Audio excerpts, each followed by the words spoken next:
గురుభ్యో నమః. శ్రీమాత్రే నమః. పూర్వకాలం నుండి మన ఆచార వ్యవహారాలను బట్టి ఎక్కడైనా వివాహాది శుభకార్యాలకు వెళ్ళినప్పుడు విస్తరలో వడ్డన చేస్తారు. అంటే విస్తరాకుల్లోనే మనకు భోజనం పెడతారు. అసలు విస్తరాకుల్లో ఎందుకు భోజనం చేయాలా, దానివల్ల ఏమన్నా ఫలితాలున్నాయా, ఉపయోగాలున్నాయా తెలుసుకుందాం. విస్తరాకుల్లో భోజనం చేయటం వల్ల చాలా ఫలితాలు ఉన్నాయి. ముఖ్యంగా ఎప్పుడు తిన్న వెంటనే విస్తరణ అవతల వేస్తూ ఉంటాం కాబట్టి శుద్ధి ఎక్కువ, సూక్ష్మక్రిములు చేరకుండా ఉంటాయి. దానివల్ల ఆరోగ్యం బాగుపడుతుంది. వాటిల్లో కూడా పచ్చటి ఆకుల్లో గనక భోజనం చేస్తే చాలా ఉత్తమం. అందులో ముఖ్యంగా అరటి ఆకు ప్రాధాన్యతను సంపాదించుకుంది. ఎందుకంటే అరటి ఆకు ఆకుపచ్చగా ఉంటుంది.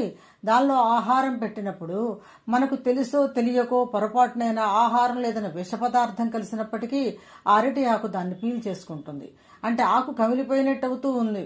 పెట్టంగానే ఈ విషయాన్ని తను తీసుకుంటుంది. మనం ఆహారం సేవిస్తే మనకు ఎటువంటి ఇబ్బంది కలగదు. అందువల్ల అన్నిటికంటే అరిటాకు చాలా శ్రేష్టం. అదీకాక ఆకుపచ్చగా ఉంటుంది, పత్రహరితం ఉంటుంది. అంటే క్లోరోఫిల్ అనే పదార్థం ఉంటుంది కాబట్టి అది మనకు ఆహారంలో కలిసి ఒక విటమిన్గా తయారై మనకు చాలా మేలు చేస్తుంది.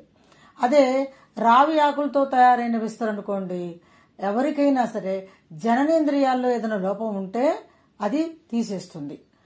చిన్న పిల్లల గనకైతే రావి ఆకుల విస్తరలో అన్నం గనక పెడితే మాటలు రాని వాళ్లకు తొందరగా మాటలు వస్తాయి. అదే మర్రి ఆకులో గనకైతే అన్ని రకాల శ్రేష్టత వస్తుందన్నమాట. అదే మద్ది ఆకులో గనక పెట్టినట్టయితే మనకు శరీరంలో ఉండేటువంటి లోపాలు పోవటమే కాకుండా చాలా ఉపయోగాలు కలుగుతాయి. అందువలన ఎవరైనా ఇస్తర్లలో కనుక భోజనం చేయటం అనేది ఉత్తమం అన్నమాట. అది ఆచారం అనుకోండి, వ్యవహారం అనుకోండి, ఏదైనా కానివ్వండి మనకు ఉపయోగపడుతుంది కాబట్టి విస్తరాకుల్లో భోజనం చేయటం ఉత్తమం.